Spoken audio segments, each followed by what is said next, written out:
তুমি এমন একটা ব্যক্তি যে কয় আইলো তার পিছেই যাও, গেলে পরে তোমার ক্ষতি হয়, লাভ হয় না। কথাটা ঠিক না বে ঠিক? ঠিক। ডাক করলা না, না। যখন তোমার কাছে টাকা পয়সা থাকে, তখন তোমার আপন বন্ধু বান্ধব, কাছের মা বাবা মা থাকে। যখন তোমার কাছে টাকা পয়সা থাকে না, তোমার আত্মীয় স্বজন কোনো বন্ধু বান্ধব তোমার কাছে থাকে না। কথাটা ঠিক না বে ঠিক? ঠিক। রাগ করলা? না, না। এই কথাগুলো আগে পিছনে কোনদিন বলছিলা? না। তুমি মানুষের পিছনে যায় হাজার হাজার টাকা পয়সা নষ্ট করো, তোমার পিছনে এসে কেউ 10টা টাকা ক্ষতি করে না।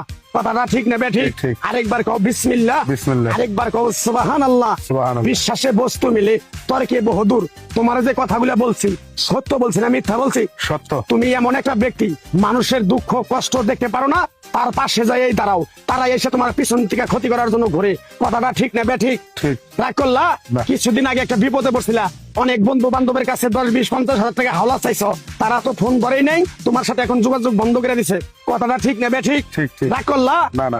এই তাবিজ গাছ গাছরা দিয়া কারো কাছে টাকা পয়সা নিয়ে খাই না, তোর কাছ থেকে সামান্য কিছু টাকা নিয়ে আমি একসঙ্গে হোটেলে খামু, দিতে পারবি? পারবো। পারবি? পারবো। হাইট লাগবো না, তোর মনটা খুবই বড়। কেউ 50 টাকা চাইলে তার 5,000 টাকা দিয়ে দেস। কথাটা কি করছি বুঝতে পারছ? জি। আরেকবার কবি বিসমিল্লাহ। বিসমিল্লাহ। বিসমিল্লাহ বলার সাথে সাথে তুই আমারে 500 টাকা দিবি, তোর এক টুকরা গাছ দিয়ে যাবো।